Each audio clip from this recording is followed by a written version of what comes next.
Саламатсыздарбы, урматтуу мекендештер. Бул Укук Медиа YouTube каналында бүгүнкү күндөгү Россиядагы эң көйгөйлүү маселелер, реестр жана золотая корона, депортация, выдворение туурасындагы маалыматтарга юристтерден жооп алып ушул каналга чыгарабыз. Андыктан каналды күзөтүп барыңыздар. Реестр деген эмне? Көпчүлүк мекендештерге туура жана так маалымат берип коелу. Анан биздин мекендештер эмне үчүн реестрге түшүп калып жатышат? Саламатсыздарбы, мекендештер. Реестр деген өзү эмне дей турган болсо, реестр бул запрет. То есть запрет дегенде, мындайча айтканда, мекендештерибиз, когда правонарушение кыла турган болсо, законду буза турган болсо, алар сразу автоматически реестр системасына түшөт. Россия территориясында базалар бар өзлөрүнүн.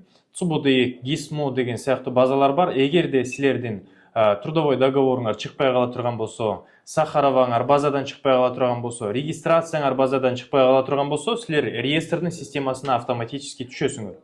Жана то же самое азыркы учурда деген эң эле көйгөйлүү маселе бул денежные переводы.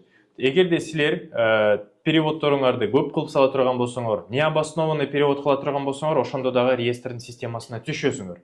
МВДга көп эле суроолору менен кайрылышат. Биз деген эмне үчүн реестрге түшүп калдык? Бүт документтерибиз бар. Например, Сахаровабыз бар, зеленая карта и коричневая карта мигранта дегендерибиз бар. И то же самое регистрациябыз бардыгы тең бар. Трудовой договорубуз бардыгы тең бар деп келишет. Но бирок МВДдакылар силерге түшүндүрүп бере алышпайт. Анткени өзлөрүнүн регламенти да жок, эмне үчүн адамдарды реестрге киргизет деген. Көп эле мекендештерибиз кайрылат, менин бүт 100% документтерим бар, бирок мен реестрдемин деп. Реестрден чыгыш үчүн силерге основной 3 эле документ керек. Бул силердин Сахароваңар, дактилоскопия и карта мигранта.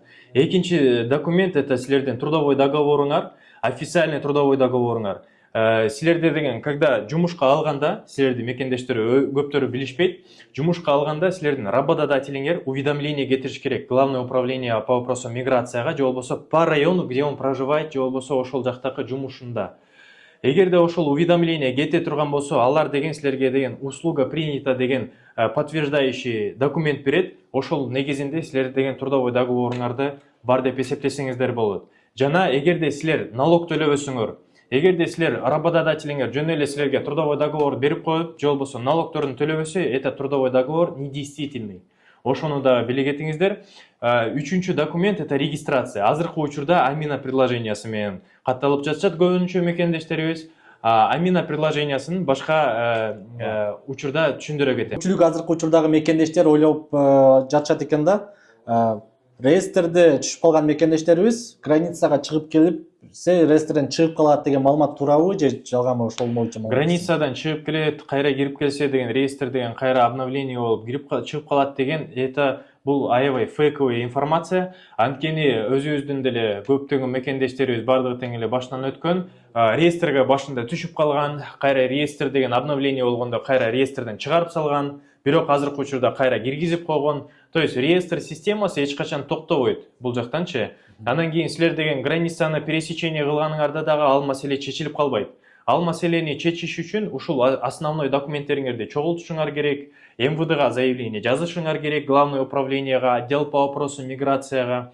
Азыркы учурда биз деген ушул документтериңердин негизинде обращение кылып чыгарып берип атабыз. Но эгерде урматтуу мекендештерибиз, эгерде силерде бир дагы документтериңер жок боло турган болсо, то тогда мунун башка дагы жолдору бар. Бирок аны мен деген ушул жака номерлерди калтыра кетем, ошол юристтерге дагы кайрылсаңыздар болот. Ошол адамдар дагы силерге жардам беришет, документтериңерди толуктаганга, ал жактагы өзүлөрүнүн линиялары бар, ошол жактардан документтериңерди толуктаганга жардам беришет. Азыркы учурда көпчүлүк эле мекендештерибиз реестрге түшүп калгандан кийин чочулап жүрүшөт да. Анан канча убакытта ошол сен жогоруда айткан 3 документ боло турган болсо, канча убакытта чыгышат? Заявление жазган болсо. Заявлениянын өзүнүн процесси болот, рассмотрение процесса. Россия территориясында закон бар, в течение 30 дней она рассматривается. То есть 30 күндүн ичинде силердин заявлениеңар полностью каралат дагы, андан кийин ошого жараша ответ келет. Эгерде силерде трудовой договоруңар же болбосо кандайдыр бир правонарушениеңар боло турган болсо, ал жактан статья менен келет. Өзүнүн статьялары болот, ошол статьялардын негизинде коюшат дагы, андан кийин силерге запрет коюлат, же болбосо силерге уведомление келет, чыгып кеткиле Россия территориясынан деп. Ошол уведомлениянын негизинде дагы силер главный управлениега өзүңөр дагы барып кайрылсаңыздар болот. Анткени ал жактан бардыгы тең эле силерге индивидуально карай беришпейт. Иногда так бывает, что силердин бүт заявленияңардын бардыгы тең столунда турат дагы, анан кийин бардыгына тең бирдей эле шаблондо кетирип салышат. То есть өзүңөргө уверенныйсыңар, что силердин трудовой договоруңар бар, ГИСМУ системасынан чыгат ал трудовой договор. Өзүңөргө уверенныйсыңар, что силер Сахаровага недавно эле барып келгенсиңер, анализдариңардын бардыгы тең таза. Өзүңөргө уверенныйсыңар, что силердин регистрацияңар ошол эле жашаган жериңерде ошол жакта подтвержденный боло турган болсо. Эгерде андай боло турган болсо, өзүңөр смело эле районный ОМВД деп коет, отдел по вопросам миграции. Ошол жакка кирип барып эле документтериңерди көрсөтүп, же болбосо бизден берилген ответтерди көрсөтүп, о том, что вы обращение сделали главное управлениега, отдел по вопросам миграцияга, ошол ответтерди көрсөтүп, ошол жактан да маселеңерди чечсеңиздер болот. Азыр бүгүндөн баштап Россияда нелегал деген бир жумалык рейд башталыптыр да. Азыр эми реестрдеги биздин мекендештерибиз рейдке кабылып калган болсо, эмне болот? Алар сразу эле выдворение болушат. Анткени реестрдин системасы 10 сентябрга чейин эле продленный болгон, азыркы учурда деген ал продлениясы уже мөөнөтү бүттү. Ал кайрадан эле продление боло бербейт. Ошондуктан эгерде силер кабылып кала турган болсоңуздар, взятка бербеңиздер. Өзүмдүн эмем менен эле, инициативам менен эле чыгып кетем Россия территориясынан деп сүйлөшкөнгө аракет кылыңыздар. Эгерде силерге штраф салып турган болсо, это уже штрафтын негизи, штраф реестрге түшкөн адамдар эмне үчүн штраф салынат? Потому что силер документиңер жок болгондугу үчүн салынат да.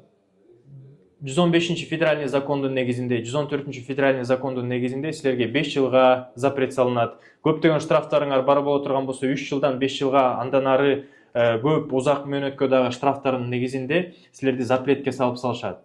Ошондуктан азыркы учурда көчөгө чыкпай эле коюңуздар. Эгерде документтериңер толук эмес боло турган болсо, лучше воздержитесь. Үйдө болуп тургула, пока ушул рейдтин мөөнөтү бүтмөйүнчө. Султан, сага чоң рахмат. Кийинки берүүбүздө урматтуу туугандар, Золотая корона маселеси туурасында, анан Амина приложениясы туурасында дагы кененирээк маалыматты ушул Султан юристтен алып беребиз. Андыктан каналга каттала кетиңиздер.